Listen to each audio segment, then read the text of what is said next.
Chapter 13. On that day they read in the book of Moses in the audience of the people. And therein was found written that the Ammonite and the Moabite should not come into the congregation of God forever, because they met not the children of Israel with bread and with water, but hired Balaam against them, that he should curse them. Howbeit our God turned the curse into a blessing. Now it came to pass, when they had heard the law, that they separated from Israel all the mixed multitude. And before this, Eliashib the priest, having the oversight of the chamber of the house of our God, was allied unto Tobiah. And he had prepared for him a great chamber, where aforetime they laid the meat offerings, the frankincense, and the vessels, and the tithes of the corn, the new wine and the oil, which was commanded to be given to the Levites, and the singers, and the porters, and the offerings of the priests.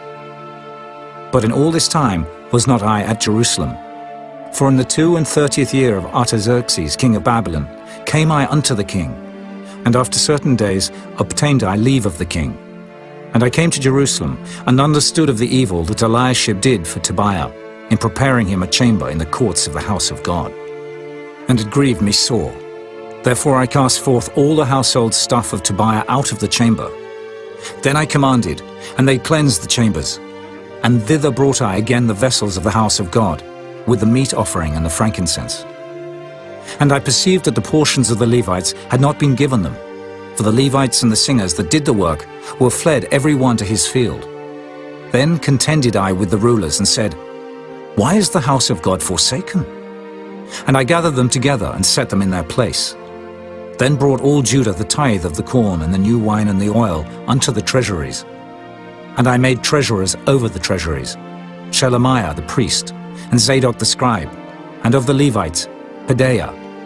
And next to them was Hanan, the son of Zaccur, the son of Mattaniah, for they were counted faithful, and their office was to distribute unto their brethren. Remember me, O my God, concerning this, and wipe not out my good deeds that I have done for the house of my God, and for the offices thereof. In those days saw I in Judah some treading wine presses on the Sabbath, and bringing in sheaves and lading asses, as also wine, grapes, and figs, and all manner of burdens, which they brought into Jerusalem on the Sabbath day. And I testified against them in the day wherein they sold victuals.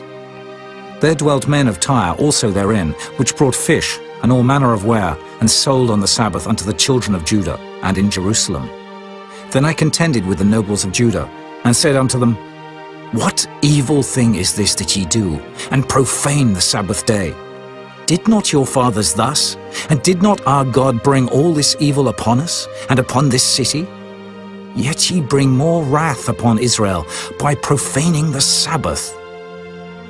And it came to pass, that when the gates of Jerusalem began to be dark before the Sabbath, I commanded that the gates should be shut, and charged that they should not be opened till after the Sabbath. And some of my servants set I at the gates, that there should no burden be brought in on the Sabbath day. So the merchants and sellers of all kind of ware lodged without Jerusalem once or twice. Then I testified against them, and said unto them, Why lodge ye about the wall? If ye do so again, I will lay hands on you. From that time forth came they no more on the Sabbath. And I commanded the Levites that they should cleanse themselves, and that they should come and keep the gates, to sanctify the Sabbath day. Remember me, O my God, concerning this also, and spare me according to the greatness of thy mercy. In those days also saw I Jews that had married wives of Ashdod, of Ammon, and of Moab. And their children spake half in the speech of Ashdod, and could not speak in the Jews' language, but according to the language of each people. And I contended with them, and cursed them, and smote certain of them, and plucked off their hair, and made them swear by God, saying, Ye shall not give your daughters unto their sons, nor take their daughters unto your sons, or for yourselves. Did not Solomon, king of Israel, sin by these things?